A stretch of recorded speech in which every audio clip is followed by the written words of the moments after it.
sudah mati.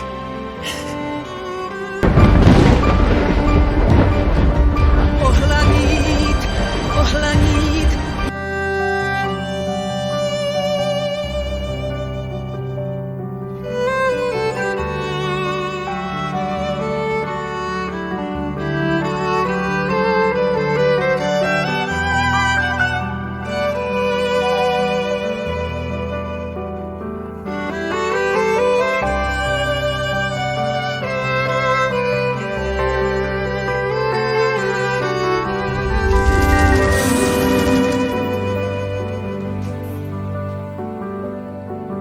Halo pelajar hebat di seluruh Indonesia, apa kabar? Saya yakin kita semua dalam kondisi yang sehat dan tetap dalam lindungan Tuhan Yang Maha Esa.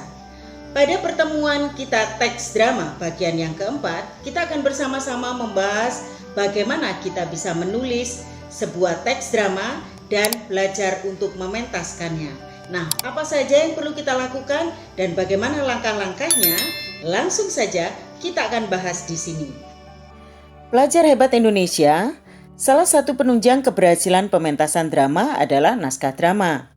Penulisan naskah drama perlu diperhatikan karena naskah drama merupakan acuan pemain dalam mementaskan drama. Oleh karena itu, penulisan naskah drama harus dilakukan dengan baik dan benar agar pementasan menjadi menarik, perhatian, dan menghibur penonton. Penulis naskah drama berbeda dengan penulis naskah pada cerita-cerita yang lainnya.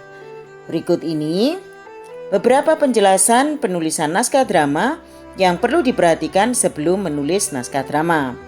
Yang pertama, naskah drama disajikan dalam bentuk pementasan adegan dalam babak-babak. Babak terdiri atas beberapa adegan. Pergantian pelaku merupakan tanda pergantian adegan dalam satu peristiwa. Yang kedua, penulisan naskah drama dapat kalian awali dengan sebuah prolog sebagai pengantar dan epilog sebagai penjelasan akhir cerita. Yang ketiga, dialog ditulis dengan diawali tokoh yang berbicara atau berlaku.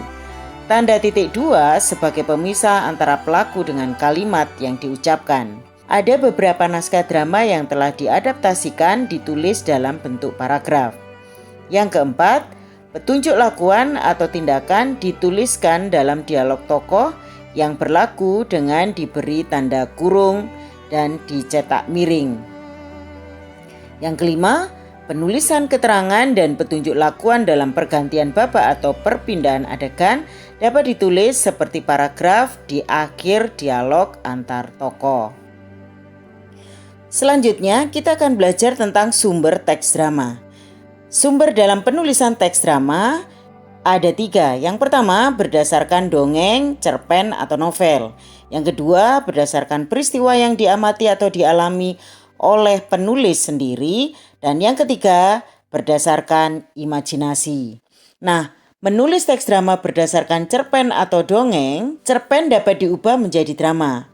Hal-hal yang perlu dilakukan dalam mengubah cerpen menjadi bentuk drama adalah sebagai berikut. Yang pertama, menghayati tema cerpen. Tema merupakan ide pokok yang mendasari penarasian sebuah cerita. Berangkat dari tema dapat diketahui ide pokok sebuah cerita. Yang kedua, cerpen dibagi menjadi beberapa bagian penting dan kemudian diubah menjadi babak. Cerpen biasanya terdiri atas beberapa bagian. Bagian-bagian tersebut tentu memuat beberapa peristiwa penting yang melandasi cerita.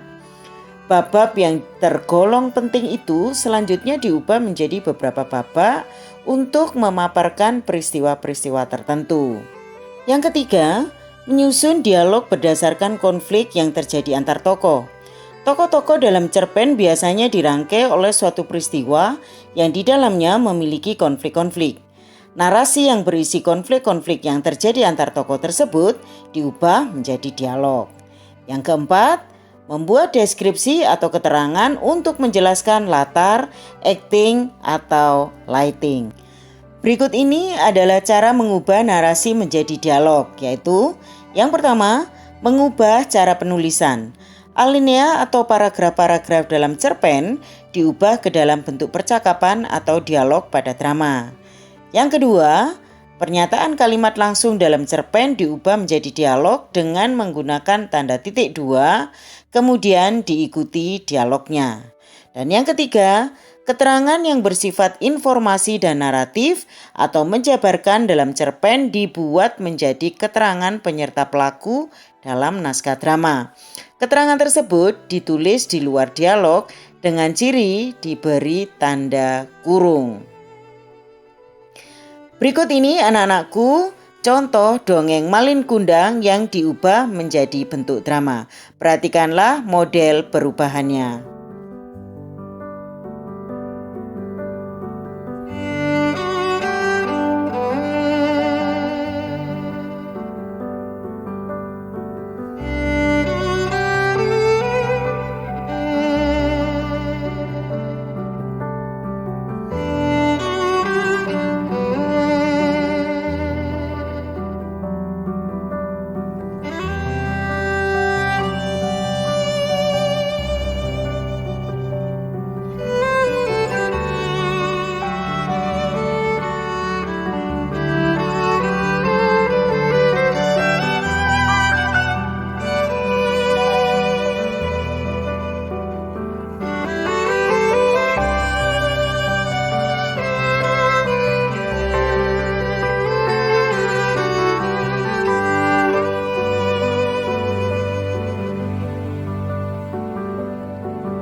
Generasi Hebat Indonesia, kalau tadi kita sudah bersama-sama menyimak tentang menulis naskah drama berdasarkan cerpen, novel, atau dongeng.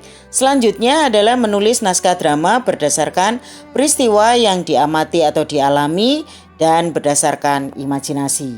Berikut adalah beberapa langkah menulis teks drama yang didasarkan pada peristiwa yang diamati atau dialami dan imajinasi. Yang pertama, menentukan peristiwa yang menarik, yaitu peristiwa yang memberikan kesan yang mendalam. Lalu nomor 2, memilih dan menentukan tema. Langkah yang ketiga, memilih judul dan membuat kata pembuka. Judul sebaiknya tidak terlalu panjang dan buatlah semenarik mungkin. Kata pembuka lebih bagus jika bersifat bombastis atau sedikit berlebihan agar pembaca tertarik untuk mengikuti cerita selanjutnya. Yang keempat, membuat kerangka dengan memasukkan konflik. Dan yang kelima, menentukan pelaku dan karakternya disertai dengan setting yang sudah disiapkan, baik setting tempat, waktu, dan juga suasana.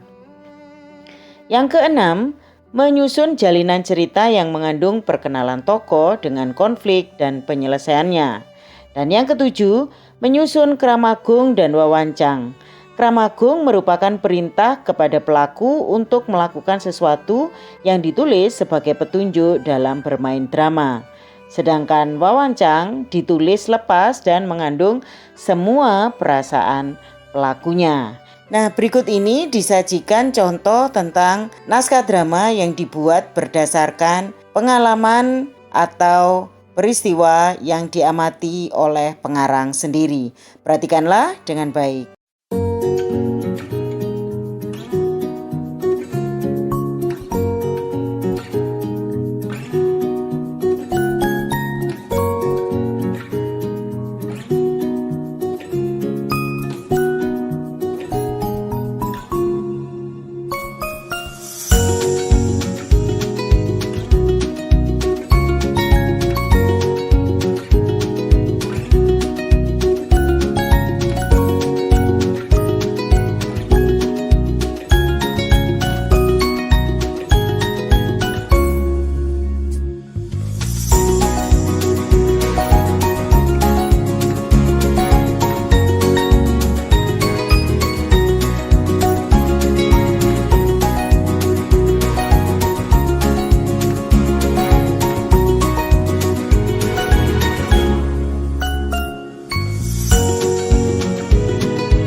Nah, generasi hebat Indonesia masih berbicara tentang langkah-langkah dalam menyajikan sebuah teks drama.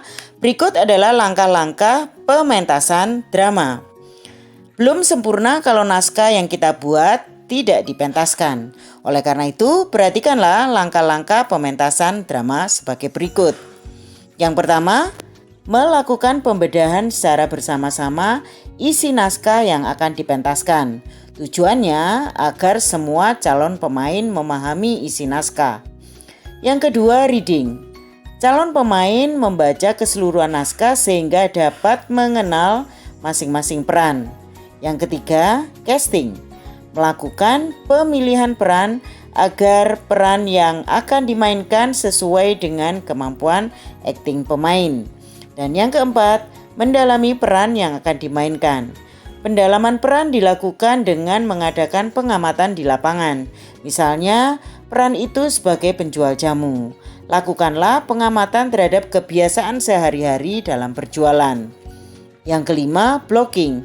Sutradara mengatur teknis pentas, yakni dengan cara mengarahkan dan mengatur pemain. Misalnya, bagaimana acting sesuai dengan perannya, kapan mulai masuk pentas, dan sebagainya. Dan yang keenam adalah running. Pemain menjalani latihan secara lengkap, mulai dari dialog sampai pengaturan pentas. Yang ketujuh, gladi bersih atau latihan terakhir sebelum pentas. Semua pemain berlatih dari awal sampai akhir tanpa kesalahan lagi, seolah-olah mereka sudah akan tampil dengan sebenarnya. Dan yang kedelapan, pementasan. Semua pemain siap dengan kostum dan dekorasi panggung yang lengkap untuk melakukan pementasan. Pelajar hebat di Indonesia, keberhasilan pementasan drama juga didukung oleh unsur pementasan drama. Berikut adalah unsur penunjang pementasan drama antara lain. Yang pertama, pemain. Kemahiran seorang pemain sangat diharapkan dalam menghadirkan tokoh yang diperankannya seperti nyata. Untuk itu, hal yang perlu diperlatihkan kepada seorang pemain antara lain teknik vokal dalam berbicara atau berdialog agar benar-benar dapat menyampaikan pesan sesuai dengan naskah drama dan tokoh yang diperankan. Kalian mungkin pernah mengamati bagaimana seorang tokoh dapat memerankan begitu persis dan sempurna dalam dialognya seperti tokoh yang diperankan. Berikutnya adalah mimik atau ekspresi wajah. Penjiwaan yang total dari para pemeran dalam memerankan tokoh yang mereka mainkan akan menjadi kunci penentu keberhasilan sebuah pentas drama. Dan selanjutnya gestur atau gerak tubuh sesuai dengan dialog yang sedang dilakukan dan peran yang sedang dimainkan. Unsur penunjang yang kedua adalah cerita. Pilihlah cerita yang menarik dan alur yang kuat sehingga cerita sederhana nampak hidup. Dan yang ketiga, tata panggung meliputi dekorasi yang diatur sedemikian rupa sehingga perwujudan suasana yang akan dibangun betul-betul nyata. Tata panggung juga diperkuat oleh tata lampu yang tepat, misalnya lampu temaram, terang, atau justru harus dimatikan dan berganti dengan lampu kecil yang menyala. Yang keempat, tata busana. Semakin mirip dengan busana yang diharapkan dari cerita dan tokoh yang diperankan, semakin membangun suasana nyata dalam pementasan drama tersebut. Yang kelima, tata suara. Berkaitan dengan sound system dan musik pengiring. Yang keenam, tata rias. Tata rias para pemain tentu harus menyesuaikan dengan tokoh yang akan diperankan agar semakin memperkuat karakter tokoh yang diperankan. Misalnya, tata rias untuk orang tua sederhana yang tinggal di kampung tentu harus berbeda dengan anak muda atau orang tua dari keluarga mewah, atau tata rias untuk orang pemarah dengan karakter bijaksana tentu harus dibedakan. Anak-anakku pelajar hebat SMP di seluruh Indonesia, demikian tadi pembahasan kita tentang bagaimana langkah-langkah menulis sebuah teks drama. Semoga bermanfaat dan belajarlah menulis, jadilah penulis-penulis naskah drama yang handal untuk membawa nama baik Indonesia. Sampai jumpa dan tetap semangat.